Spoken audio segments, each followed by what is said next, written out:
Welcome to news 360. నేను మీ Pawan Krishnamurthy.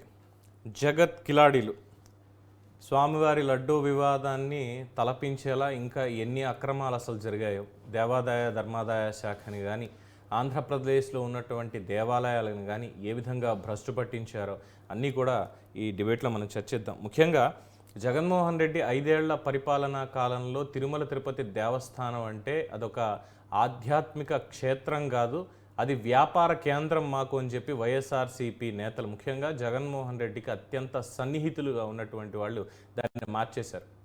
Chairman గారు 2 దఫాలు పనిచేసినటువంటి సుబ్బారెడ్డి సైతం నాకు రికార్డ్స్ ఇవ్వలేదు, విజిలెన్స్ రిపోర్ట్ నా దగ్గరికి రాలేదు, అసలు నన్ను ఎవరు ప్రశ్నించకుండా వాళ్ళు అసలు రిపోర్ట్ ఎలా ఇస్తారు, చర్యలు ఎలా తీసుకుంటారు, నోటీసులు ఎలా ఇస్తారు అంటూ బుకాయిస్తూ కోర్టుకు వెళ్ళారు.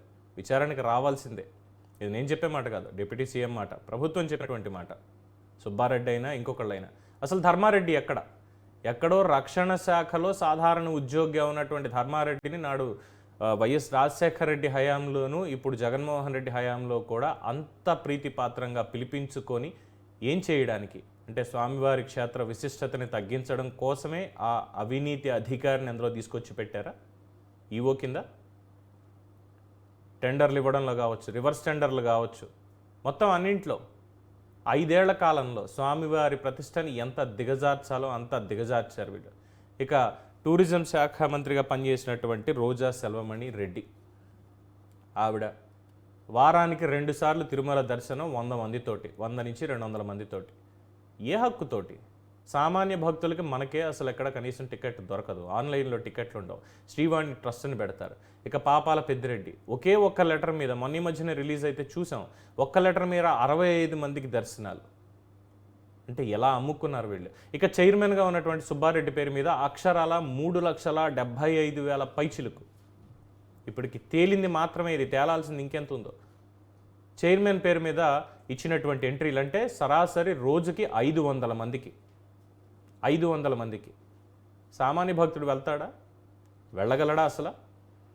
ఇలా చెప్పుకుంటూ పోతే హిందూ ధర్మానికి వ్యతిరేకంగా అంటే ముఖ్యంగా ఆంధ్రప్రదేశ్లో సనాతన ధర్మానికి కావచ్చు, లేదంటే సాంప్రదాయాలకు కావచ్చు, ముఖ్యంగా దేవాదాయ ధర్మాదాయ శాఖకి, దేవాలయాలకి ఎంత నీతి చేయకుండా వీళ్ళు ఉన్నారు ఇప్పటి వరకు అంటే పూర్తిగా అవినీతి తప్పితే ఏం మిగలలేదు, అక్రమాలు తప్పితే ఏం మిగలలేదు. ఆస్తులు అమ్ముకుందాం అనుకున్నారు, భూములు కబ్జాలు చేశారు. ఇక దాడుల సంగతి, లడ్డూ పవిత్రత మీద ఇప్పటికీ అసత్యాలు మాట్లాడుతూ వాళ్ళ సోషల్ మీడియాని అనుకూల ఛానల్స్ని వీటిని అడ్డం పెట్టుకొని నిన్న ఇంకొక వీడియో రిలీజ్ చేశారు. వీళ్ళకి సంబంధించినటువంటి వాళ్ళు అనుకోవాలా ఇంకోటో తెలియదు. అఫ్కోర్స్ కార్పొరేషన్ పదవి తీసుకున్నటువంటి ఒక రెడ్డి గారికి సంబంధించినటువంటి వెబ్ ఛానల్ వాళ్ళు నిన్న ప్లే చేశారు వీడియో. ఏంటంటే గుట్కా ప్యాకెట్ బీడీలకు సంబంధించినటువంటి అవశేషాలు తిరుమల లడ్డూలో వచ్చాయని చెప్పి ఏ చెప్పుతో కొట్టాలి వీళ్ళని, తిరుమల తిరుపతి దేవస్థానం వాళ్ళ ఎక్స్ప్లెనేషన్ ఇచ్చింది. అటువంటిది ఏదీ లేదు, వీళ్ళు తప్పుడు ప్రచారం చేస్తున్నారు కావాలని అని. వీళ్ళు హిందువులా? వీళ్ళు స్వామివారి భక్తులా? వీళ్ళకి ఇప్పుడు కోర్టులో సిబిఐ ఎంక్వైరీ కావాలా? సిబిఐ ఎంక్వైరీ మరి బాబాయ్ హత్య కేసులో ఎందుకు వద్దు? ఆ రోజు ఉన్నటువంటి మేము వేసిన సిట్ కానీ మా పోలీసులు కానీ నిగ్గు తేల్చేస్తారన్నారు. మరి ఈరోజు కూడా ఏపీ పోలీసులు, ఏపీ వేసినటువంటి సిట్ ఐపీఎస్ అధికారి సర్వశ్రేష్ఠ త్రిపాఠి వీళ్ళు నిగ్గు తేలుస్తారుగా. పైగా దీని మీద సుప్రీంకోర్టుకి వెళ్తాడు పొన్నవోలు సుధాకర్ రెడ్డి, అక్కడ పిల్లేస్తాడు. ఏమని అంటాడు? ముఖ్యమంత్రి గారు ఆల్రెడీ ప్రకటించేశారు కాబట్టి అదే కోణంలో వీళ్ళు చర్చ జరుపుతారు తప్ప ఇంకొకటి లేదు అని. ఇక మేధావులు ఉంటారు, సుబ్రహ్మణ్య స్వామి, స్వరూపానందేంద్ర సరస్వతి, జగన్ నాకు ఆత్మీయుడు. ఇక మిగతా వాళ్ళు చెప్పేది రమణ దీక్షితులు ఆయన అంటాడు వైకుంఠంలో విష్ణుమూర్తి ధర్మ సంస్థాపన కోసం అవతారాలు ఎత్తాడు, అలాగే ఇప్పుడున్నటువంటి ఈ పరిస్థితుల్లో జగన్మోహన్ రెడ్డి విష్ణుమూర్తి రూపంలో అవతారం ఎత్తి ఇక్కడ సనాతన ధర్మాన్ని కాపాడడానికి వచ్చాడు అని చెప్పి మళ్ళీ ఆయనే అంటాడు లడ్డు క్వాలిటీ మొత్తం పోయిందని నేను చెప్తూనే ఉన్నాను, బట్ ఎవరో వినలేదు అని. ఎవరు వింటారు? ఇక ఉండవల్లి సుబ్బారెడ్డి సూపర్ స్వామి అని జగన్మోహన్ రెడ్డి అంటే, అవును ఆయన సూపర్ స్వామి, భక్తి అనేది ఆయన దగ్గర నుంచే మనం అందరం నేర్చుకోవాలి సాంప్రదాయాలు అని అంటాడు ఆయన. ఇక రోజా పరువు కూడా పోగొట్టుకుందనుకోండి వాళ్ళు, అది వేరే విషయం. తన ఛానల్లో పూలవన్నీ కూడా పెట్టేసి ముందుగా అసలు పొన్నవోలు సుధాకర్ రెడ్డి చేసిన వ్యాఖ్యలకు అసలు వైసీపీ వాళ్ళు తలెత్తుకోగలరా? రేపు పొద్దున్న భక్తులు మనం చూసాం అసలు ఏబీవీపీ వాళ్ళు, లేదంటే ఈ విశ్వ హిందూ పరిషత్ వాళ్ళు, జనసంఘ్ వాళ్ళు జగన్మోహన్ రెడ్డి ఇంటి ముందు ధర్నా చేసి కాషాయ రంగు ఇది పులివెందుల గద్దానికి. ఈసారి అంతకు మించినటువంటిది ఏమైనా జరుగుతుందేమో అన్న అనుమానాలు చాలామందికి కలుగుతున్నాయి ఈయన మాట్లాడిన మాటలకి. ఒకసారి ఆ మాటలు విన్న తర్వాత డిబేట్లో మనతోటి పార్టిసిపేట్ చేస్తున్నారు ప్రముఖ న్యాయవాది గోశాల శ్రీనివాస్ గారు. వారి అభిప్రాయం తెలుసుకుందాం. PCR Ponnavolu bite please. రోజులుగా ఆంధ్ర రాష్ట్రంలో జరుగుతున్నటువంటి దుర్మార్గమైన ప్రచారం ప్రపంచవ్యాప్తంగా కొన్ని కోట్ల మంది శ్రీవారి భక్తుల మనోభావాలను దెబ్బతీసేటట్టుగా ఒక దుర్మార్గమైన ప్రచారాన్ని టీడీపీ పార్టీ, వారి అధినాయకులు, వారికి సహకరించే మీడియా మిత్రులు వీరందరూ ఒక అన్యాయమైనటువంటి అబద్ధములతో కూడినటువంటి ఒక ప్రచారాన్ని లేవనెత్తారు, తీసుకొచ్చారు. ఇది ఒక పార్టీకి సంబంధం లేదు, వ్యక్తికి సంబంధించిన విషయం. కోట్లాది మంది శ్రీవారి భక్తుల మనోభావాలను దెబ్బతీసి ఆ విధంగా వారిని ఒక వర్గానికి దూరం చేయాలనేటువంటి దుర్మార్గమైన యత్నంలో భాగంగా ఈ 10-15 రోజుల నుంచి జరుగుతుంది. ఒక ముఖ్యమంత్రి స్థాయిలో ఒక వ్యక్తి ముఖ్యమంత్రిగా దీనిలో ఎనిమల్ ఫ్యాట్ ఉంది, ఈ వాడినటువంటి లడ్డులు తయారీలో వాడినటువంటి నెయ్యిలో ఎనిమల్ ఫ్యాట్ ఉందని ఒకసారి చెప్పేసిన తర్వాత వారి కింద పనిచేసే ఎనీ ఏజెన్సీ ఆ లైన్ దాటి వేరే విధంగా ఇన్వెస్టిగేషన్ వస్తుందా రాలేదని ముఖ్యమైన ప్రశ్న. ఆయన శ్యామలరావు గారు ప్రస్తుతం టీటీడీ బోర్డు ఈఓ గారు వారు ఏం చెప్పారంటే, మేము కొన్ని tankers supplied by AR foods supply చేసినటువంటి ఏఆర్ ఫుడ్ ట్యాంకర్స్ మేము పరీక్షలు జరపడం జరిగింది. ఆ పరీక్షల్లో వాళ్ళు సప్లై చేసినటువంటి మొత్తం 10 ట్యాంకుల్లో 6 ట్యాంకులు క్వాలిటీగా ఉందని యాక్సెప్ట్ చేయడం జరిగింది. 4 ట్యాంకులు నాసిరకంగా ఉంది. ఇది మేము వారు 14 రకాల పరీక్షలు చేసినామని అందులో బయటపడిన విషయం ఏంటంటే, ఇది ఈ ట్యాంకుల్లో ఈ గీలో అది ఈ లెట్ మీ సే నాట్ వనస్పతి ఎట్సెట్ అది కూడా స్పెసిఫిక్ ఉండదండి. It is not up to standards. ఇది అడల్టరేటెడ్ అయ్యి ఉంది కాబట్టి మేము రిజెక్ట్ చేస్తున్నామని వారే ఆ 4 ట్యాంకులు వెనకబడ్డది. సో ఇప్పుడు మీరు చూసింది కేవలం నేను చూపించాలనుకున్నది మాత్రమే. అంటే సిట్కి సంబంధించి ఆయన మాట్లాడినటువంటిది ముఖ్యమంత్రి నిర్ణయం అయిపోయింది కాబట్టి ఆ నిర్ణయం ప్రకారమే అధికారులు పనిచేస్తారు అని. ఇది కాకుండా అంటే నేను వయసుకు కూడా గౌరవం ఇవ్వదలుచుకోలేదు ఆయన చేసినటువంటి వ్యాఖ్యలకి. వీడు అంటాడు, ఈయన పొన్నవోలు సుధాకర్ రెడ్డి, రాగిని బంగారంలో మిక్స్ చేస్తాం కానీ బంగారాన్ని రాగిలో మిక్స్ చేస్తామా? పంది కొవ్వు ఏమో 1400 రూపాయలు కిలో ఉంది, పంది కొవ్వు 1400 కిలో ఉంది, నెయ్యి 300 కదా ఇది. 1400 కొవ్వుని 329 రూపాయల నెయ్యిలో కలుపుతారా? అంటే స్వామివారి లడ్డు ఏమో రాగి, వీడు చెప్పే పంది కొవ్వు ఏమో బంగారమా? ఏమనాలి వీళ్ళని? అంటే జగన్మోహన్ రెడ్డిని పూర్తిగా ముంచేయడానికి ఇలాంటి వాళ్ళు తయారయ్యారా పక్కన? లేదు షర్మిల చేసినట్టు ఆయన మానసిక స్థితి ఏమైనా నిజంగానే సరిగ్గా లేదా? దాని మీద చాలా పెద్ద చర్చే కాదు, అవసరమైతే ప్రభుత్వాలు జోక్యాలు చేసుకుని టెస్టులు కూడా చేయాలి. సో శ్రీనివాస్ గారు ఉన్నారు మనతోటి, అడ్వకేట్, ప్రముఖ అడ్వకేట్. నమస్కారం శ్రీనివాస్ గారు.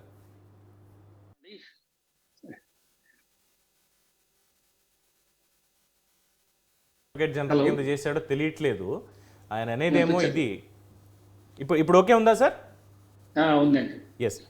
సో ఆయన్ని అడ్వకేట్ అన్నామంటే నాకైతే మనస్కరించడం లేదు.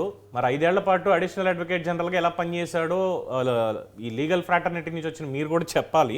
అండ్ ఓవరాల్గా ఇప్పటిదాకా చూసుకుంటే ఒక పక్కన ప్రాయశ్చిత్తం అని చెప్పి ఇవన్నీ అవుతున్నాయి, ఒక పక్కన సిట్కి ఐపీఎస్ అధికారి సర్వశ్రేష్ఠ త్రిపాఠిని వేశారు.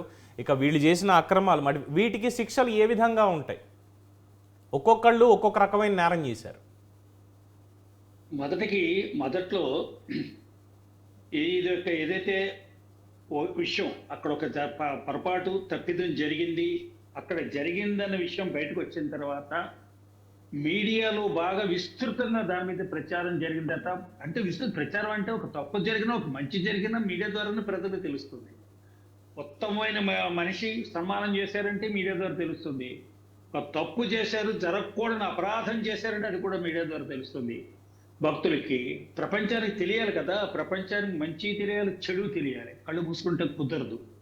కాబట్టి జరిగిన తప్పిదం మీద విచారణ చేయాల్సిన బాధ్యత రాష్ట్ర ప్రభుత్వాన్ని ఉంది. ఎందుకంటే దేవాదాయ ధర్మాదాయ శాఖతో పాటుగా తిరుమల తిరుపతి దేవస్థానం ప్రత్యేక యాక్ట్ అది. అవును. తిరుమల తిరుపతి దేవస్థానం కూడా ప్రభుత్వ యాజమాన్యంలోనే జరుగుతుంది. ప్రభుత్వమే అపాయింట్ చేస్తుంది ధర్మకర్తల మండలిని, ప్రభుత్వమే అపాయింట్ చేస్తుంది చైర్మన్ ని, ప్రభుత్వమే అపాయింట్ చేస్తుంది ఈఓని.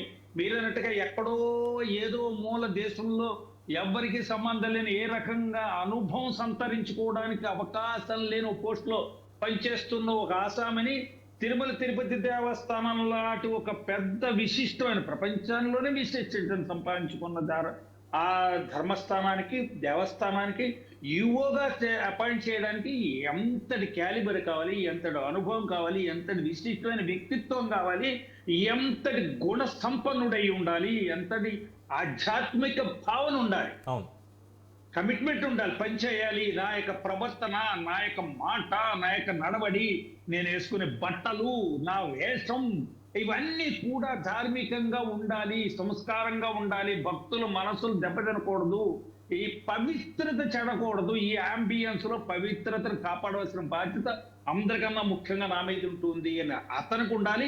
అతను అపాయింట్ చేస్తున్నటువంటి అధికారులకు, అంటే రాష్ట్ర ప్రభుత్వంలో నడుపుతున్నటువంటి యంత్రాంగం నడుపుతున్న ముఖ్యమంత్రికి, మంత్రివర్గానికి ఉండాలి. ఏమాత్రం అసలు ఈ దాని అంటారు ఆగమం తెలియాలి. ఏ ఆగమం అక్కడ జరిగేటువంటి సంవత్సరంలో జరిగిన ఉత్సవాలు ఏమిటి, ఆ ఉత్సవాల యొక్క విశిష్టత ఏమిటి, ఆ ఉత్సవాలు ఏ విధంగా జరుగుతాయి, అప్పుడు కాలంలో ఈ ఎగ్జిక్యూటివ్ ఆఫీసర్గా ఎంతలా సిద్ధం అవ్వాలి, వాళ్ళతో ఏ విధంగా కోఆర్డినేట్ చేసుకోవాలి ఆయన సిబ్బందిని అన్న విషయం మీద అవగాహన ఉండాలి. మినిస్టర్ని, ప్రోటోకాల్ చీఫ్ మినిస్టర్ని ఎవడైనా ఏడాదికి ఒక్కసారి వెళ్తారు. భక్తులందరూ ఏడాదికో, 2 ఏళ్ళకో, 3 ఏళ్ళకో దర్శనం చేసుకునే అభాగ్యులే వీళ్ళు. మరి వీళ్ళేమిటి రోజుకో దర్శనం, రోజుకో ఉత్తరం మీరు చెప్పారు ఇందాక 100 మంది 60 మంది. కాబట్టి ఎగ్జిక్యూటివ్ ఆఫీసరు అక్కడ ఉన్నటువంటి దేవస్థానానికి ప్రథమ కాపలాదారుడు, సైనికుడు. ఇంకా చెప్పారు కదా కాంవాలి గారు. కాబట్టి అతను దేవస్థానంలో దేవుడికి కైంకర్యాలన్నీ కొట్టేస్తారు. విఐపీలు వచ్చినప్పుడు దేవుడికి సేవలన్నీ పోతాయి. దేవుడి దగ్గర అపచారాలు అంటే మీరు అన్నారు, అపచారాలు లిస్టు రాస్తే ఎక్కడైనా ఉపచారం జరిగితే అపచారాలు లిస్టు రాయించుకోవాలి. అసలు జరిగినవన్నీ అపచారాలు. ఇప్పుడు పొన్నవాళ్ళు సుధాకర్ రెడ్డి గారి గురించి అడిగారు. ఆయన అడిషనల్ అడ్వకేట్ జనరల్. మరి ఆయన గురించి అడ్వకేట్గా డ్యూ రెస్పెక్ట్, నాకు ఆయనంటే గౌరవం ఉంది. అడ్వకేట్ కాబట్టి, పట్టా ఉంది కాబట్టి, బార్ కౌన్సిల్ పట్టా ఇచ్చింది కాబట్టి ఆయన కూడా నాలాగే గౌన్ వేసుకుంటారు. ఆయనకు ఒక నాకన్నా ఉత్తమమైన గౌన్ ఉంటుంది, డిజిగ్నేటెడ్ సీనియర్. ఆయన డిజిగ్నేటెడ్ సీనియర్ ఎంచేత అడిషనల్ అడ్వకేట్ జనరల్ అయినట్టు దానికి వస్తుందండి, ఆయనకు వచ్చింది. ఆయన మాట్లాడింది కోర్టులో ఏ విధంగా ప్రవర్తిస్తున్నారు నేను మాట్లాడను, ఇది అది ఈ అంబిట్లోకి రాదు. ఆయన రాగిని బంగారంలో కలుపుతారు కానీ బంగారాన్ని రాగిలో కలుపుతారా అన్నారు ఆయన. మంచి ఆ విజ్ఞానం ఉన్నందుకు వేస్తాం. కానీ ఇక్కడ కలిపేది బంగారంలో రాగి కూడా కాదు, సీసం కూడా కాదు, ఇత్తడి కూడా కాదు, మన్ను మసాలా. అంటే రాగి మీకు బాగా తెలుసు, బాగా ధర ఉన్న దాని యొక్క నిష్పత్తి తగ్గించి ధర తక్కువ ఉన్నటువంటి కృత్రిమైన పదార్థాన్ని కల్తీ చేసేటప్పుడు ఏదైతే బాగా దాని చమకగా ఉంటుందో, దాని ధర ఉండదో, దాన్ని ఉపయోగించరో, బయట ఎవరు ఉపయోగించిన వస్తువుని నెయ్యి పేరు చెప్పి, నెయ్యి రూపం పేరు దాన్ని రాసి నెయ్యగా అమ్మేస్తారు. అది కల్తీ. అంటే బంగారంలో రాగి కలుపుతారు. కరెక్ట్ నువ్వు చెప్పింది. ఎలాగా కలిపిన రాగిని కూడా బంగారం అని చెప్పి అమ్మేస్తారు. కాబట్టి అంచేత ఇక్కడ పంది దాన్ని ఉంటారు, కొవ్వుకి సంబంధించిన అవశేషాల ఆయిల్ 1400 రూపాయలు. ఎంతటి అవేర్నెస్ ఉందండి ఆయనకి, చాలా అవేర్నెస్ ఉంది. 1400 రూపాయలు ఖరీదు పెట్టేసి నెయ్యి రేటుకి అమ్మేస్తారా? అమ్మరు. 1400 రూపాయలు ఖరీదైన పంది కొవ్వుని నెయ్యి రేటుకి 600 రూపాయలకి అమ్మేసేసి ఈ లడ్డు యొక్క స్థాయిని పెంచేస్తామా అని మాట్లాడాడు అదండి. కాబట్టి దాంట్లో బాగా అవేర్నెస్ ఉందండి. దాని రేట్ ఎక్కువ ఉంది కాబట్టి అది కలపకూడదని బాగా చెప్తున్నారు. అంతకన్నా హీనమైంది ఎక్కడెక్కడ తయారవుతుందో చెప్తాను నేను. ఈ వ్యర్థాలు, పశుమూత్ర కళేబరాల నుంచి తయారు చేసిన వ్యర్థాలన్నీ తీసి కాచి వడగొట్టి దాంట్లోంచి నూనె తీసి ఆయిల్ ఎక్స్ట్రాక్ట్ చేసి మీకు చేబ్రోలు, గొల్లప్రోలు, తూర్పుగోదావరి అన్నవరం పక్కన, అన్నవరం దాన్ని సప్లై చేస్తారు. ఆ సింహాచలం పక్కన, విశాఖపట్నం పక్కన, చుట్టూ పక్కల మీ ఆధీనంలో, మీ ప్రభుత్వం, అప్పటి ప్రభుత్వం ఆధీనంలో పనిచేస్తున్న మనుషులందరూ, రాజకీయ మనుషులు, వాళ్ళు నూనెని ఎక్స్ట్రాక్ట్ చేసేవారు. ఇక్కడ రాయలసీమలో, ఇక్కడ చిత్తూరు జిల్లాలో, ఇక్కడ హైదరాబాద్లో కబేళాల నుంచి తీసుకున్న ఏరినటువంటి వ్యర్థాలు, దానిలోంచి నూనె ఎక్స్ట్రాక్ట్ చేసి అది అర్ధనాకు కూడా పనిచేయదు, ఆరోగ్యాన్ని పనిచేయదు, విష తుల్యం అది. అంచేత మీరేం చెప్పక్కర్లేదు సార్, పంది కొవ్వని ఎవరో అనేసుకుంటారు పొరపాటున. పంది కొవ్వు అంత విలువైంది కాదని మీరు చెప్పిన తర్వాత తెలుసుకుంటారు అనుకోండి జనం. పంది కొవ్వు చాలా విలువైంది, అది కలపట్లేదు. మీరు చెప్పింది కరెక్ట్, మీతో నేను ఏకీపిస్తున్నాను. అంతకన్నా విషతుల్యమైన వ్యర్థ పదార్థాల నుంచి ఎక్స్ట్రాక్ట్ చేసిన ఆయిల్ని కలుపుతున్నారు. మీరు ఏ పంది కొవ్వు కలిపారా, కుక్క కొవ్వు కలిపారా ఉంటదండి. ఇది నిజ కాదు, దీంట్లో కల్తీ జరిగింది, పశు సంబంధించిన కొవ్వు దీంట్లో ఉందని చెప్తా. అంతేగాని పందిదా, కుక్కదా, పిల్లిదా, ఎలకదా అని చెప్పరు. కాబట్టి దీనికి మీరు గత ప్రభుత్వ యాజమాన్యంలో నడుస్తున్న తిరుమల తిరుపతి దేవస్థానంలో అవకతవకలు జరిగినప్పుడు, దృష్టికి వచ్చినప్పుడు దాని మీద చర్యలు తీసుకోవాల్సిన బాధ్యత ఏ ప్రభుత్వాన్నైనా, మీ ప్రభుత్వం కూడా అటువంటివి చర్యలు తప్పుగా తీసుకుందో, రైట్ గా తీసుకుందో, బోల్తా పడిందో మీకే ఎక్కడ తీసుకుంది శ్రీనివాస్ గారు? అసలు ఎక్కడ తీసుకుంది అంటే, ఇప్పుడు కేవలం ఈ లడ్డు గురించే ఎక్కువగా చర్చ జరుగుతోంది. స్వామివారి ప్రసాదం, అందులోనూ 1715 సంవత్సరంలో, మొత్తం 318 సంవత్సరాలు పూర్తి చేసుకున్న మన ఆగస్టు 2వ తారీఖుకి అంతటి విశిష్టత ఉంటే సరే, దాని మీద ఇది జరుగుతోంది. కానీ బ్రహ్మోత్సవాల సమయంలో పార్టీ రంగులు కనిపించే విధంగా అక్కడ అలంకరణ చేయడం, స్వామివారి నామాలకి బదులుగా వ్యక్తుల యొక్క భజన జరగడం, ఇవి కాకుండా విచ్చలవిడిగా అంటే ఒకళ్ళతోటి ప్రోటోకాల్ అనేది పెట్టినప్పుడు అది కేవలం VVIPలు ఎవరు, ప్రధానమంత్రి, సుప్రీంకోర్టు ప్రధాన న్యాయమూర్తి, రాష్ట్రపతి, రాష్ట్ర ముఖ్యమంత్రి, ఇలాంటి వాళ్ళు వచ్చినప్పుడు వాళ్ళతోటి సిబ్బంది కానీ వీళ్ళు 15-20 మంది ఉండొచ్చేమో, అంతకు మించి వెళ్ళడానికి లేదు. ఇలా కాకుండా వందలాదిగా మందనేసుకుని వెళ్ళిపోవడం, పైకెళ్ళి ఇష్టానురీతిలో మరి కాటేజీలో ఇంకేం చేశారో నాకు తెలియదు, కాటేజీ రేట్లన్నీ కూడా పెంచారు. సుబ్బారెడ్డి గారు ఏదో లాటరీలో పెంచినట్టుగా అదొకటి చేశారు. తర్వాత అన్యమతస్థులు, ఎల్వి సుబ్రహ్మణ్యం గారిని చీఫ్ సెక్రటరీగా తొలగించడానికి ప్రధానమైనటువంటి కారణం అదే, అన్యమతస్థు అందులో పనిచేస్తున్నారు అని, అది ఒకటి చేశారు. ఇక అక్కడికి వెళ్ళి రాజకీయ ఈ ప్రకటనలు ఇవన్నీ చేయడం, అలాగే CBI కేసుల్లో ముద్దాయిలుగా ఉన్నటువంటి వాళ్ళని బోర్డు మెంబర్షిప్ వాళ్ళకి ఇవ్వడం, ఇన్ని నేరాలు చేశారు. అన్నమయ్య డ్యామ్ కొట్టుకుపోయింది, అది కూడా స్వామివారి ఆస్తే కదా. ఆస్తి నష్టంతో పాటు ప్రాణ నష్టం కూడా జరిగింది. కొండ మీద నీళ్లు దొరకనటువంటి పరిస్థితి, ప్రసాదం లేదు, అన్నదాన ట్రస్టుకి సంబంధించినటువంటి దాంట్లో అవకతవకలు, ప్రసాదం లేదు భక్తులకి. మొన్న నడివేసవిలో అక్కడ కనీసం ఏర్పాట్లు లేవు, కింద ఎండలో కాళ్ళు కాలుతుంటే ఇన్ని పాపాలు చేశారు కదా. మరి వాటిని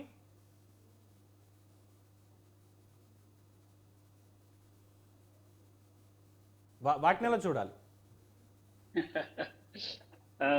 ఒక లిస్టు రాసేస్తే అపరాధాలు, అవకతవకలు విపరీతంగా ఉంటాయి. టెండర్స్ సంబంధించి ఇప్పుడు మీరు అన్నారు, టెండర్స్ సంబంధించి ఆంధ్రప్రదేశ్ ప్రభుత్వం జగన్మోహన్ రెడ్డి గారు ముఖ్యమంత్రి అయ్యాక జ్యుడిషియల్ ప్రివ్యూ, ఒక టెండర్ని కాల్ఫర్ చేయాలంటే, టెండర్ ఒక వర్క్ని అలాట్ చేయడానికి టెండర్ని ఇన్వైట్ చేయాలంటే టెండర్ని ఇన్వైట్ చేయాలి. ఆఫర్ అనమాట. మీరు టెండర్ వేయండి అని ఆఫర్ టు కోర్ట్.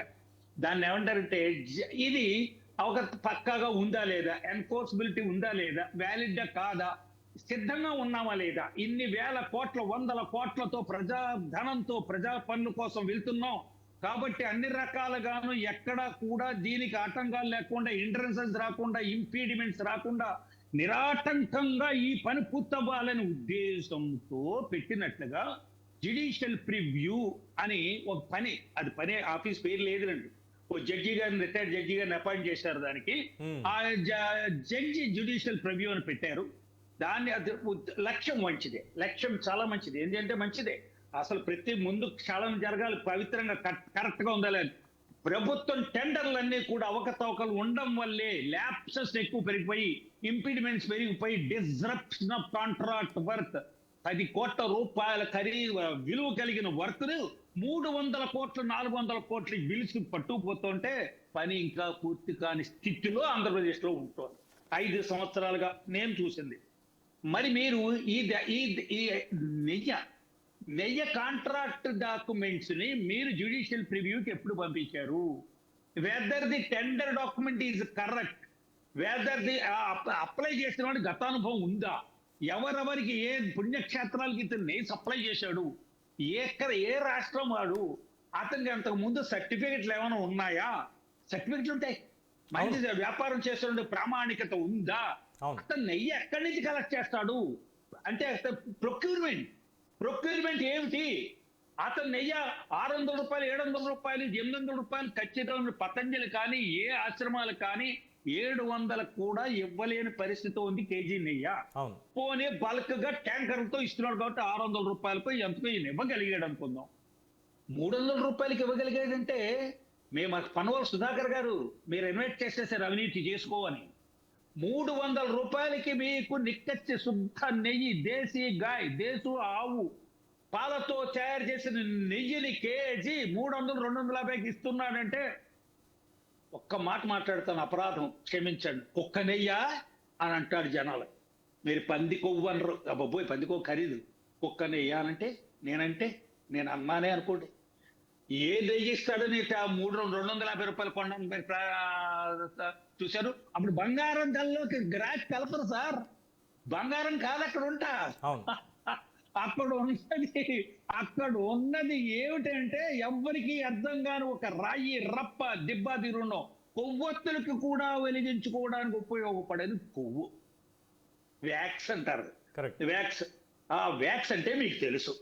కాబట్టి పనవల్ సుధాకర్ గారు మీరు నిజంగా లీడ్ ఇచ్చారు నాకు ఇవాళ మాట్లాడడానికి, బాగా మాట్లాడడానికి లీడ్ ఇచ్చారు నాకు, థ్యాంక్స్.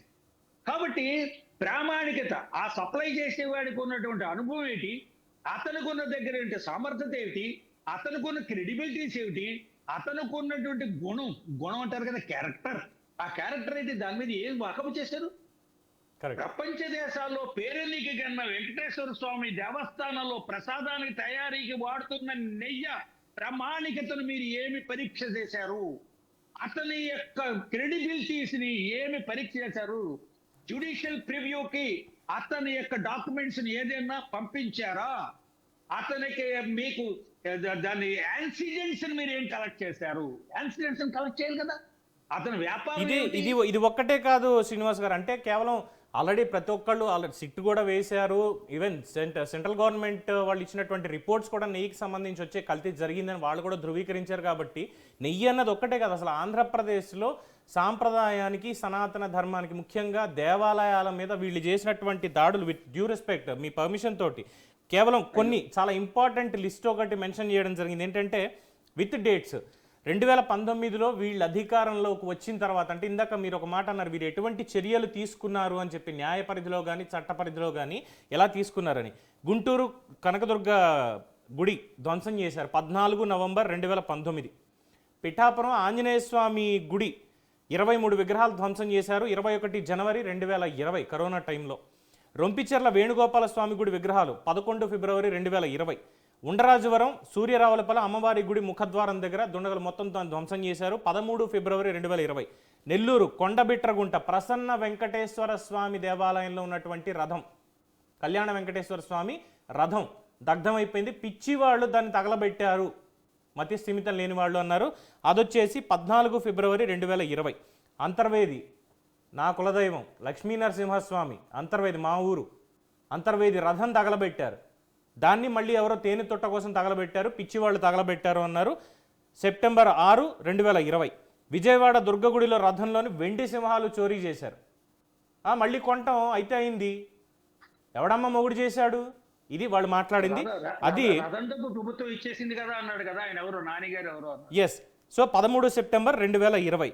కృష్ణా జిల్లా నిడమానూరు 15 సెప్టెంబర్ 2020. ఏలేశ్వరం సీతారామాంజనేయ స్వామి విగ్రహం ధ్వంసం 16 సెప్టెంబర్ 2020. గుంటూరు జిల్లా వెల్దుర్తి గుండ్లపాడుదారిలో ఉన్నటువంటి నాగమయ్య గుడి దేవతా ప్రతిమలన్నీ ధ్వంసం చేశారు 16 సెప్టెంబర్ 2020. కృష్ణా జిల్లా వత్సవాయ మండలం ముక్కపేట కాశీ విశ్వేశ్వర ఆలయం తలుపులు నంది విగ్రహం ధ్వంసం 17 సెప్టెంబర్ 2020. విశాఖ జిల్లా చింతపల్లి గ్రామం చిలకల మామిడాడ శివాలయం 19 సెప్టెంబర్ 2020. పశ్చిమ గోదావరి జిల్లా పాలకొల్లు నరసాపురం రోడ్లో ఉన్నటువంటిది అయ్యప్ప స్వామి మండపంలో చిత్రపటాలు విగ్రహాల ధ్వంసం 20 సెప్టెంబర్ 2020. కర్నూలు జిల్లా పత్తికొండ ఆంజనేయ స్వామి విగ్రహం ధ్వంసం 23 సెప్టెంబర్ 2020. నెల్లూరు జిల్లా నాయుడుపేట మున్సిపాలిటీ ఆంజనేయ స్వామి విగ్రహం 25 సెప్టెంబర్ 2020. కర్నూలు జిల్లా మంత్రాలయం రాఘవేంద్ర స్వామి సన్నిధి పక్కన 2 కిలోమీటర్ల దూరం ఉన్నటువంటి లక్ష్మీ నరసింహస్వామి దేవాలయంలో నరసింహస్వామి శేషపడగలు ధ్వంసం చేశారు అక్టోబర్ 5, 2020. కర్నూలు జిల్లా ఆదోనిలో ఆంజనేయ స్వామి విగ్రహం 6 అక్టోబర్ 2020. నరసరావుపేట శంకరమఠం సమీపంలో సరస్వతీదేవి విగ్రహం ధ్వంసం 6 అక్టోబర్ 2020. తర్లపాడు వీరభద్రస్వామి దేవస్థానం గోపురం ధ్వంసం చేశారు 17 అక్టోబర్ 2020. యానాం బైపాస్ తూర్పుగోదావరి జిల్లా ఆంజనేయ స్వామి విగ్రహం. విజయనగరం జిల్లా రామతీర్థం కొండ మీద స్వామి తల నరికేశారు. ఇవి కేవలం ప్రధానంగా ఉన్నటువంటి కొన్ని మాత్రమే తీసుకున్నానండి. అక్షరాల 219 ఆలయాల్లో విగ్రహాల ధ్వంసం కానీ మొత్తం అసలు హిందుత్వం మీద దాడి అని అనొచ్చా లేదా నాకైతే తెలియదు, కానీ దేవాలయ సంపదని మొత్తం ధ్వంసం చేశారు. ఒక్కళ్ళ మీద చర్యలు లేవు. సిబిఐ ఎంక్వైరీ అన్నారు, ఎంక్వైరీ లేదు. మరి జగన్మోహన్ రెడ్డి ఆంధ్రప్రదేశ్ రాష్ట్రానికి ఏకంగా దశావతారాల రూపంలో ఉన్న విష్ణుమూర్తిలా వచ్చి కాపాడేశాడని రమణ దీక్షితులు అంటాడు. సుబ్రహ్మణ్య స్వామి ఏమో ఇది మాట్లాడతాడు, ఆయన సీనియర్ రాజకీయ నాయకుడు.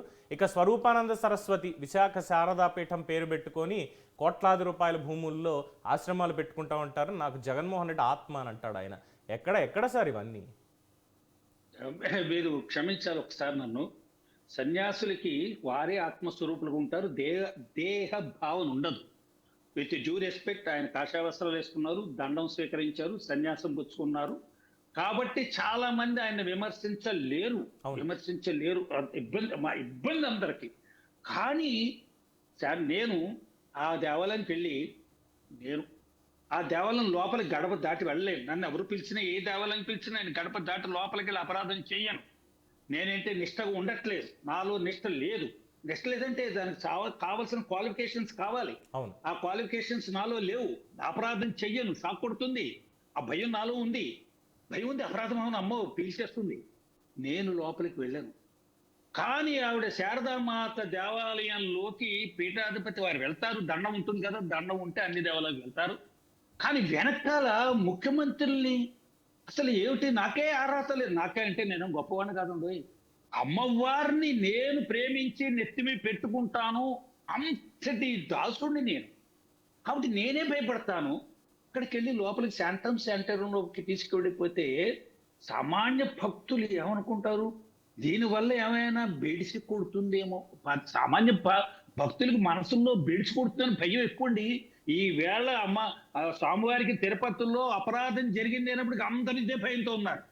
ఏమవుతుందో, మనందరి బతుకులు ఏమవుతాయో, మనం ఆయన ఆగ్రహానికి సామాన్యుడు గురవుతాడేమో, బలైపోతాడేమో, అది కదా భయం. మీరు ఇందాక లిస్టు చదివారు, అన్ని దగ్ధం నాశనం, దగ్ధం నాశనం. ఈ ప్రజలకు ఏమైపోతారు? ప్రజలు ఎందుకు రాముడు, కృష్ణుడు, ఆంజనేయ స్వామి, నరసింహస్వామి, నరసింహస్వామి ఎందుకు ఉగ్ర రూపంలో రావాలంటే, పిరికి భక్తులు ఉన్న చోట దేవుడు రాడండి. అవును, భక్తుడు పిరికివాడైతే ఆయన రాడు. నాయన ఎందుకు రావాలి? ఆంజనేయ స్వామి లాంటి వీరుడిని పక్కన పెట్టుకున్నవాడిని నేను. లంకకు వెళ్ళిన వాడిని, సమృద్ధాన్ని మధ్యించి. ఆయన రాముడు పిరికి వాడిని, భక్తుడిని రక్షించడు. కాబట్టి పిరికి సమాజాన్ని రక్షించడు. అంచేది ఈవేళ ఎవరు ఉప ముఖ్యమంత్రి గారు చాలా ఘాటుగా మాట్లాడారు. చాలా గౌరవం పెరిగిపోయింది నాకు ఆయన మీద. పెరిగింది, బాగా పెరిగింది. కాబట్టి ఈవేళ జరిగిన పరిస్థితుల్లో, ఇన్ని పరిస్థితుల్లో అన్నిటి మీద ఎంక్వైరీ చేయాలి. పొన్నోలు సుధాకర్ గారు అడిషనల్ అడ్వకేట్ జనరల్ చేశారు. మీరు ప్రభుత్వం సిట్టు వేస్తుంది, సిట్టు వేసేసిందండి. వేసిందండి, సిట్టు వేసేసిందండి. ప్రభుత్వం చెప్పినట్టే వింటారండి. మీరు అడిషనల్ సాలిసిటర్ జనరల్ గా పనిచేశారు, మీరు ప్రభుత్వం తరఫున మిమ్మల్ని వేసేశారు, మిమ్మల్ని అడిషనల్ సాలిసిటర్ జనరల్ గా వేశారు. కాబట్టి ప్రభుత్వం వేసిన చర్య, ప్రభుత్వం తీసుకోవాల్సిన చర్య, పంచాయతీ బోర్డు తీసుకునే చర్య కాదు, మున్సిపాలిటీ తీసుకోవాల్సిన చర్య కాదు, పక్కనున్న కర్ణాటక ప్రభుత్వం, తమిళనాడు ప్రభుత్వం తీసుకోవాల్సిన చర్య కాదు. ఆంధ్రప్రదేశ్ ప్రభుత్వం ముఖ్యమంత్రిగా ఉన్న చంద్రబాబు నాయుడు గారు చర్య తీసుకోవాలి, సిట్టు వేయాలి, ఎంక్వైరీ కండక్ట్ చేయాలి, విచారణ కండక్ట్ చేయాలి. ముందు దాని ఇన్వెస్టిగేషన్ జరగాలి. అది చేయకపోతే మీరేమంటారు? ఈ పెద్ద మనిషి ఏమేసాడు ఇన్వెస్టిగేషన్ కోసం? ఈ సుప్రీంకోర్టు అడుగుతుంది, what mister chief minister, what you are doing? ఇన్ని రోజులు జరిగింది, ఇన్ని రోజులు కాలక్షేపం చేస్తున్నారా? తక్షణమే విచారణ జరపద్దా దాని మీద అని అడుగుతారా? రాష్ట్ర ప్రభుత్వం, మరి రాష్ట్ర ప్రభుత్వానికి అడిషనల్ అడ్వకేట్ గా పనిచేశారు మీరు. నాకు అనుమానంగా ఉంది, ఏది రాజ్యాంగం మారిపోయిందా, పద్ధతి మారిపోయిందా, వ్యవస్థ మారిపోయిందా? పాలనా వ్యవస్థ, ముఖ్యమంత్రి ఎగ్జిక్యూటివ్ చీఫ్, ముఖ్యమంత్రి house chief, head of the state government. మీరున్నప్పుడు మీ ముఖ్యమంత్రి గారు ఎలా నడిపారు మీకు తెలుసు కదా, మరి ఆ విధంగా నడపద్దా? ఎస్, అలా నడిపిన దాంట్లో కూడా ఈ రోజు ఉన్నటువంటి అనుమానాలు సాధారణ భక్తులకు కూడా కొన్ని ఉన్నాయి. ఏంటంటే ఇదే ఎగ్జిక్యూటివ్ ఆఫీసర్గా పనిచేసినటువంటి ధర్మారెడ్డి కానీ, లేదు చైర్మన్గా పనిచేసినటువంటి సుబ్బారెడ్డి కానీ మాట్లాడితే స్వామివారి దుశ్శాలువలు తీసుకోవడం, స్వామివారి లడ్డు తీసుకోవడం, విగ్రహం తీసుకోవడం, న్యాయమూర్తులను సైతం ప్రతి రాష్ట్రంలో ఉన్నటువంటి హైకోర్టు చీఫ్ జస్టిస్ని, లేదంటే ప్రధాన న్యాయమూర్తుల్ని, వీళ్ళని సుప్రీంకోర్టు న్యాయమూర్తుల్ని, ప్రధాన న్యాయమూర్తి గారిని కలవడం, ఈవెంట్లకి పిలవడం, మీరు ఎవరిని చెప్తే వాళ్ళని మండలిలోకి తీసుకుంటామని ప్రలోభాలకు గురి చేయడం కూడా చేశారు. అయ్యిందో లేదో మనకు తెలియదు, కానీ ఇలా ప్రతి ఒక్కళ్ళని కూడా ఒక మ్యానిపులేషన్కి గురి చేసి మా పబ్బం మేము గడుపుకుంటాం అంటే 7 కొండలు కాదు అని జీవో ఇచ్చేస్తారు వీళ్ళే. వాళ్ళందరూ వెళ్ళకూడని ప్రాంతానికి కూడా తీసుకెళ్లి ఎస్, స్వామివారి శాసవస్త్రాన్ని ధ్వజస్తంభం దాటి తీసుకెళ్లి సమర్పించి స్వామివారి యొక్క మీరు మా మిగతా రాష్ట్ర ముఖ్యమంత్రులు వస్తే ప్రోటోకాల్ ప్రకారం రోజు వచ్చేవాడిని ప్రోటోకాల్ అంటారండి. కరెక్ట్. రోజు మా ఇంటికి వచ్చేవాడిని విఐపి అంటానా నేను? అంటానా? కరెక్ట్. ఎప్పుడో 4 సంవత్సరాలు 5 సంవత్సరాలకు వచ్చేవాడికి మా ఇంటికి గెస్ట్ వచ్చారు, విఐపి గెస్ట్ అంటారు. అవును. అని ప్రతిరోజు రోజే కనపడింది. మా ఫ్రెండ్స్ అంతా రోజు వచ్చేస్తుందంటే స్వామివారి మీ భక్తి అనుకున్నాం. తర్వాత విషయాలు తెలిసిన తర్వాత ఏమో వాళ్ళు ఆశ్చర్యపోయారు. మిగతా రాష్ట్రాల్లో ఏమనుకుంటున్నారండి? నా మిత్రులు మిగతా రాష్ట్రాల్లో ఉన్నారు. మేము వెంకటేశ్వర స్వామి కమర్షియల్ గాడ్ ప్రామిస్ అలా విమర్శిస్తారండి మిగతా రాష్ట్రాల్లో ఉన్న వాళ్ళు. మిగతా రాష్ట్రాల్లో మేము వెంకటేశ్వర స్వామి కమర్షియల్ గాడ్, మాకు డబ్బు ఉంటే కానీ, మేము పలుకుబడి ఉంటే కానీ, ముఖ్యమంత్రి క్యాండిడేట్ అయితే కానీ, లేకపోతే మినిస్టర్ క్యాండిడేట్లు అయితే కానీ మాకు దర్శనం దొరకదు. సామాన్యుడికి దర్శనం జయ విజయాల దగ్గర వెళ్ళిపోవడం అంటే ఏమిటండి? కానీ మీరందరూ ఇంకా 100,000 మంది మీరు తీసుకెళ్తే సామాన్యుడు కనీసం దర్శనం కాదు కదా, మెట్లు ముట్టుకోవడానికి కూడా వీలు లేకుండా 5 సంవత్సరాలు మీరు లిస్టు చేద్దాం. ఆయన 3 మీరు లెక్క ఇందాక చెప్పారు, 3,75,000 ఉత్తరాలు, పైచిలుకు ఉత్తరాలు. ఆయన మాట్లాడితే ఆయన భక్తాగ్రేశ్వరుడు అని ఎవరో పొగిడేరంటారు ఈ అడ్రస్ కోసం. చిరునామా దొరక్క వెతుక్కుంటున్న ఒక మన రాజకీయ నాయకుడు చిరునామా కోసం. ఈ చిరునామా లేని రాజకీయ నాయకులు ఎక్కువ మాట్లాడేస్తున్నారు విశ్లేషణలు, మాకు బాగా ఎక్కువ మాట్లాడేస్తున్నారు. అయ్యా, మనకి నారద మహర్షి కన్నా భక్తాగ్రేశ్వరుడు అంటే నారద మహాముని గురించే చెప్పుకుంటాం మన అందరం. ఆయన దగ్గర ఆవులు ఉన్నాయి, మంచిదే. వారి మొత్తం ఆయన విఐపి, ఆయన తరఫున వారి భార్య లోపల అన్ని కార్యక్రమాల్లో ఉంటారు, మంచిదే. మీరు ఎప్పుడైనా తిరుమలలో ధ్వజస్తంభం లోపల మాట్లాడుతూ బయట ఆ శాంట మొత్తం ఆ వెంకటేశ్వరం గుడి ఉన్న పర్వతం చూసారా? కొండ, 7 కొండలో కొండ, సాలగ్రామం. అది సాలగ్రామం. అక్కడికి చెప్పులేసుకెళ్ళడానికి కూడా పూర్వ నిషేధం. మీరు అక్కడి నుంచి అల్లా దేవల్లా, జీసస్ క్రైస్ట్ దేవల్లా అన్నారు, వెంకటేశ్వరం దేవల్లా అనలేదు. రాష్ట్ర ప్రభుత్వం యొక్క శ్రేయస్సు కాపాడబడుతోందని. తిరుపతి దేవస్థానం వెంకన్న బాబుకి ప్రథమ పాలేరుగా ఉన్న మీరు, రిపీట్ ప్రథమ పాలేరుగా ఉన్న మీరు వెంకన్న బాబు మీ యజమాని. ఆయన దయ వల్ల, ఆయన యొక్క ఆశీస్సుల వల్ల, ఆయన యొక్క ప్రాపకం అనొచ్చండి, ప్రభువులు దేవుడి యొక్క ప్రాపకమై మనం కోరుకుంటాం కదా, వేడుకుంటాం, అదే ప్రాపకం.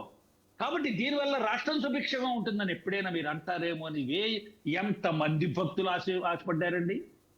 మీరు ఎన్నోసార్లు మాల వేసుకుని ఏవో దర్శనాలు దేవాలయాలకు వెళ్ళారు. మీ వ్యక్తిగతమైన కోరికలతో, మీ వ్యక్తిగతమైన ప్రయోజనాలతో చెప్తున్నాను నేను. మనందరం కూడా కోరికలతోటే భక్తులు అయ్యాం, కాదంటలేదు నేను కూడా. కానీ ఆ ధర్మం, సనాతన ధర్మం, అక్కడ ఆచారం, సాంప్రదాయం ప్రమాదంలో పడితే ప్రశ్నించేవాళ్ళు మొట్టమొదటి వాళ్ళం. అయ్యప్పకు దేవాలయం ఎంతో కష్టాలు. అక్కడ అరవన్న ప్రసాదంని దాంట్లో ఇది హలాలు చేయబడింది అని డబ్బా మీద రాసుంటే ఎప్పుడైనా వ్యతిరేకించారా మీరు? 100 సార్లు, 70 సార్లు, 80 సార్లు వెళ్ళారు. నిజంగా మీ పాదాలకు దండం పెట్టాలి. మీరు మాల వేసుకుని దీక్షలో ఉన్నప్పుడు తప్పనిసరిగా దండం పెట్టవలసిన యోగ్యత మీకుంటుంది, దండం పెట్టవలసినటువంటి భక్తి మాకుంది, ఉంది, నేను పెడతా. కానీ ఎప్పుడైనా అయ్యప్ప స్వామి దేవాలయంలో జరుగుతున్న అపరాధాల్ని ఎత్తి చూపించి జాగ్రత్త ఖబర్దార్ అన్నారా? అటువంటి దేవాలయాలు రాష్ట్రాల్లో చాలా ఇబ్బందులు పడుతుంటే ఎప్పటికైనా దానికి ఒక చెయ్యి అడ్డు పెట్టారా? ధర్మం కుంటివాడు గ్లానిలోకి వెళ్ళిపోతే, ధర్మం ఆంధ్రప్రదేశ్ లో నాకు ఈ తిరుపతి దేవస్థానం బోర్డు చైర్మన్షిప్ వద్దు, అక్కడ మీకు అంతర్వేదిలో రథం తగలబడింది, దాన్ని యొక్క నేరస్తులు శిక్షించే వరకు నాకు ఈ పదవిని వదిలేస్తున్నాను అన్నారా? అంటే ఎంత బాగుండేది. కరెక్ట్. అలాగే మీకు అక్కడ బొబ్బిలి దగ్గర రాములవారి గుడి, రామతీర్థం చాలా పవిత్రమైంది. ఎప్పటి నుంచో వస్తుంది, విజయనగరం సామ్రాజ్యం దగ్గర నుంచి వాళ్ళు అక్కడ ట్రస్ట్ బోర్డు పేపర్. అక్కడికి వెళ్ళి అక్కడ ఇంత అపరాధాలు ఆంధ్రప్రదేశ్ లో జరుగుతున్నప్పుడు నేను ఈ ట్రస్ట్ బోర్డు చైర్మన్ గా కూర్చోను. రేట్లు పెంచండి, దాన్ని 10 times చేయండి, దీన్ని 5 times చేయండి. వై నాట్ దట్ 2200 ఉండదని. నిజమే, దేవాలయానికి ఆదాయం కోసం ఆలోచించారు, కానీ భక్తుల నడ్డి మీద రాయి విసిరారు, భక్తుల కొంగదేసి గుద్దారు. ఎంత బాధేస్తుందండి. దేవుడు వ్యాపారమా, దర్శనం వ్యాపారమా, సామాన్యుడికి దూరం అయిపోయిందా దేవాలయం? అంటే చాలా మంది ఆక్షేపిస్తున్నారు ఏంటంటే ఇది వ్యాపార కేంద్రంగానే. అంటే ఇంతకు మీరు నార్త్ లో ఉన్నటువంటి నా ఫ్రెండ్స్ అన్నారు మీది కమర్షియల్ గాడ్ అయిపోయాడు, ముఖ్యమంత్రి అయితే తప్పితే మాకు ఇది దొరకదు అన్నారు చూసారా. కానీ ఇక్కడ ఆంధ్రప్రదేశ్లో, అందులోను ఎస్పెషల్ చిత్తూరులో ఉన్నటువంటి వాళ్ళు, తిరుపతిలో ఉన్నటువంటి వాళ్ళు కూడా మేము జగన్మోహన్ రెడ్డి తరఫున వచ్చామంటే తప్పితే వాళ్ళకి దర్శనం దొరకలేదన్న వాళ్ళు చాలా మంది ఉన్నారు. ఇది కాకుండా వీళ్ళ దగ్గర నుంచి ఏమి ఎక్స్పెక్ట్ చేస్తాం శ్రీనివాస్ గారు? మీరు ఇప్పుడు విజయనగరం ప్రసక్తి తీసుకొచ్చారు. ఎక్స్పెక్ట్ చేయలేదని కాబట్టి కాదు అంటే ప్రజలు ఒక రాజకీయ నాయకుడిని ఎందుకు ఎన్నుకుంటారు అంటే కొన్ని క్వాలిటీస్ చూసి. వీళ్ళు ముందే హింట్ ఇచ్చారు. అన్ఫార్చునేట్లీ నేను ప్రజలను కూడా ఇక్కడ ఒక పాయింట్లో నిందిస్తున్నాను. నేను విజయనగర సామ్రాజ్యం తీసుకొచ్చారు కాబట్టి కృష్ణదేవరాయలు ఆలయాన్ని పూర్తి స్థాయిలో సంప్రోక్షణ చేయించి అభివృద్ధి చేసి అనేక నిధులు ఇచ్చి మాన్యాలు ఇచ్చి కొలుచుకున్నాడు ఆయన. నా ఇలవేల్పు అని చాలా గొప్పగా చేశాడు ఆయన. అలాంటి దాంట్లో ఒక పింక్ డైమండ్ ఏదో ఉంది, కృష్ణదేవరాయలే ఇచ్చింది. అక్కడ ఉన్నటువంటి రమణ దీక్షితులు స్వయంగా స్వామివారి పాదాలకి ప్రతిరోజు పొద్దున్నే లేచిన వెంటనే రాత్రి పవళింపు సేవ వరకు సేవ చేసుకునేటువంటి వ్యక్తి. మరి ఏం దౌర్భాగ్యం పట్టిందో తెలియదు, మాట్లాడాడు పింక్ డైమండ్ అని మొదలుపెట్టి. వెంటనే విజయసాయి రెడ్డి రాజ్యసభ పెద్దల సభ అని పంపుకుంటాం మనం, మమ్మల్ని పాలించండి, చట్టాలు చేయండి, మాకు రాజ్యాంగంలో ఏమైనా వెసులుబాట్లు ఉంటే మీరు చేసేటువంటి చట్టాలతోటి అవన్నీ మళ్ళీ బిల్లులుగా రూపాంతరం చెందాలి, మాకు లబ్ధి చేకూరాలి అని చెప్పి వాళ్ళని ఎన్నుకుంటాం. అలాంటి పెద్దల సభలో ఉన్నటువంటి చీడ పురుగు విజయసాయి రెడ్డి ఆ పింక్ డైమండ్ని పోటు నగలు అని ఇష్టం వచ్చినట్టు స్వామివారి గురించి వాగడం. మీరు పెద్దల సభలో ఉన్న వాళ్ళందరికీ నిర్వచనం వేరండి. మీరు పెద్దల సభ రాజకీయ పునరావాస కేంద్రం లేండి అది ఎలాగో. రాజకీయ పెద్దల సభలో ఉన్న పెద్దల సభను పిలుస్తూ ఎవరైతే వ్యక్తుల పేర్లు చెప్తున్నారో ఆ పేర్లు విన్న తర్వాత దేశ ప్రజలందరికీ సభ పెద్దల సభ కాదు, ఏమో దిగజారిన వ్యక్తుల సభ ఏమో అనుకుంటారేమో అని నా భయం. రాజ్యాంగం మీద గౌరవం ఉన్నవాడిని నేను, అయ్యో ఈ వ్యవస్థల మీద గౌరవం ఉన్నవాడిని. కాబట్టి ఈవేళ నేను ప్రజల తరఫున మాట్లాడుతున్నాను, ఆవేశంతో మాట్లాడుతున్నాను, ఆవేదనతో మాట్లాడుతున్నాను. ప్రజలకి నమ్మకం పోతే పూర్తిగా తిరుగుబాటుతనం వస్తుంది. తిరుగుబాటుతనం అంటే అర్థం ఏంటంటే విప్లవం, పడగొట్టేయడాలు, దెబ్బలు కొట్టాడు, అంటించేయడాలు ఇవేమి కాదండి. నిరసన కాముగా ఉంటుంది, సైలెన్స్ గా ఉంటుంది. ఆ సైలెన్స్ లో వెనకాల వైలెన్స్ ఉంటుంది. వైలెన్స్ అంటే తీవ్రత, సైలెన్స్ తీవ్రత. మౌనం చాలా ప్రమాదకారి. మౌనంగానే తీర్పులు చెప్తారు. ప్రజలు మౌనంగా తీర్పులు చెప్తే ఎవరెవరికి ఏ స్థాయి పదవులు ఇచ్చారో అర్థమవుతుంది. ఇప్పుడు చెన్నారెడ్డి గారు ఉన్నప్పుడు ఆయన ముఖ్యమంత్రి అయిన వెంటనే తిరుపతి దేవస్థానం గురించి ఆలోచిస్తూ భయపడిపోయారండి. ఆయన చాలా భయపడిపోయి నాకు ఎలాగే దేవస్థానంలో దానికి ఏవేవి ఏర్పాట్లు చేయాలి, ఎలా చేయాలి అనేప్పటికీ సాంప్రదాయాల మీద నిష్ఠగా ఉన్నటువంటి అప్పుడు ఎంఏ ప్రసాద్ గారు, ఎవరైనా పివిఆర్కే ప్రసాద్ గారు, ప్రసాద్ గారు, ఆ ప్రసాద్ గారిని పిలిచి నాయన మీరే చూడాలి అక్కడ ఏమేమి రకాలుగా ఉన్నాయా, ఏ అభివృద్ధి, ఏ ఆటంకాలు తొలగించేయండి, ఏది ఎలా ఉండాలో అలా దాన్ని ప్రతిష్ఠ చేయండి, పునర్ప్రతిష్ఠ చేయండి. ఆయనకి మీకు ఒక వేద చెప్తాము, పుల్లూరు గణపతి శాస్త్రి గారిని కాకినాడలో ఉండేవారు. ఆయన సామ వేదాంగ సమ్రాట్ అని పేరు ఆయనకి, లంక వెంకటరామ శాస్త్రి గారు. వీరిద్దరిని దర్శనం చేసుకుని వారిద్దరిని అడిగారు నాకు ఎలాగ అక్కడంటే వేద గోష్ఠ నిత్యం జరగాలి, అపచారాలు ఏమైనా జరిగితే పోతుంది అన్నారు వారు. నిత్య వేద గోష్ఠ జరగాలి, నిత్య వేద పఠనం జరగాలి ప్రతి దేవాలయంలో అంటే చెన్నారెడ్డి గారు పెట్టారు. ఆంధ్ర రాష్ట్రంలో ప్రతి దేవాలయాల్లో కూడా నిత్యం వేద పఠనం జరిగేలా చేశారు. ఎందుకంటే ఏదైనా జరిగితే జరగరానిది అపరాధం జరిగితే అపరాధ నివృత్తి కోసం, అపరాధ క్షమాపణ కోసం అందుచేత చెన్నారెడ్డి గారు పెట్టారు. అది గుర్తొచ్చింది ఇప్పుడు మాట్లాడుతుంటే. ప్రసాద్ గారు, ప్రసాద్ గారు చాలా పుస్తకాలు ప్రచురించారు. అవును. ఆ పుస్తకాలు లేవు, ఆ పుస్తకాలు ప్రచురణ లేదు. ఆ పుస్తకాలు ఉచితంగా కొన్ని ఇచ్చేవారు భక్తులకి, ఇంటింటికి గ్రామాలకి ఇచ్చేవారు. కాబట్టి ఇది ఏ స్థాయికి వెళ్ళిపోయింది. నేను ఒక్క మాట చెప్తానండి, అసలు వెంకటేశ్వర స్వామి అక్కడ ఉన్నారా, వైకుంఠం వెళ్ళిపోయాడా? అమ్మవారిని చంకనేసుకుని వైకుంఠం వెళ్ళిపోయాడు. ఒకప్పుడు నిత్య యజ్ఞయాగాదులు చేసే ఒక కాంట్రాక్టర్ గారు ఉన్నారండి, ఆ విశాఖ స్వామీజీకి శిష్యుడే ఆయన కూడా. ఆయన గనులన్నీ తవ్వేస్తూ ఉండేవాడు. గనులు, రోడ్లు, నదులు అన్ని తవ్వేసేసి పట్టుకుపోతుండేవాడు. ఆ మామూలు కాదండి అవినీతి. ఆయన ఒకసారి నేను అన్నాను, ఈశ్వరుడు కైలాస పర్వతమే లేడు అన్నాను నేను. అయితే ఎలా చెప్పా ఉన్నారు, ఆయన ఎవరు గనులు తవ్వేస్తున్నట్ట, కైలాస పర్వతం తవ్వేస్తాడేమో భయంతో పార్వతీదేవిని కంకనేసి పారిపోయాడు. నిజమండి, ఇది మనకి నేను వాస్తవానికి మీ మాటలు వాస్తవానికి యథార్థంగా ఉన్నాయి, దగ్గరగా కూడా ఆవేదనతో చెప్తున్నానండి. ఈ ధర్మభూమి, వేద భూమి, కర్మభూమి, యజ్ఞ భూమి అక్కడి కమర్షియల్ ఇన్స్టిట్యూట్ లా తయారైపోతే అసలు వేదం తెలియదు, వేదాంగం అంటే తెలియదు. అక్కడ మీరు అన్నట్టు అది వైకాంస సాంప్రదాయమా, పాంచరాత్ర ఆగమమా, అది దివ్యక్షేత్రమా, అక్కడ ఏమేమి ఉపచారాలు జరగాలి, జియ్యంగారులు అంటే ఏమిటి, ఇవన్నీ తెలిసి అక్కడ ఇన్ని అపరాధాలు జరుగుతున్నాయి. నేను ఎంతో మంది స్వామీజీని అడిగితే మన చేతనైతే దాన్ని ప్రక్షాళన చేయడం, మన చేత కాకపోతే మంత్రజపం చేసుకుంటూ ఇంట్లో కూర్చోవడం అన్నారు ఆయన పెద్ద. ఆయన అన్నారు, బాధపడ్డారు.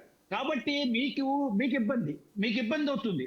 అక్కడ మీకు ఆ పవిత్రత లేదు అంటే అక్కడికి వెళ్ళరు. ఇంకా మీరు ఇప్పుడు మా ఇంటికి భిక్షకు వచ్చారనుకోండి, పవిత్రత లేదంటే నేను భిక్ష పెట్టను, రారు. కాబట్టి పవిత్రత లేని చోటుకు వాళ్ళు వెళ్ళరు.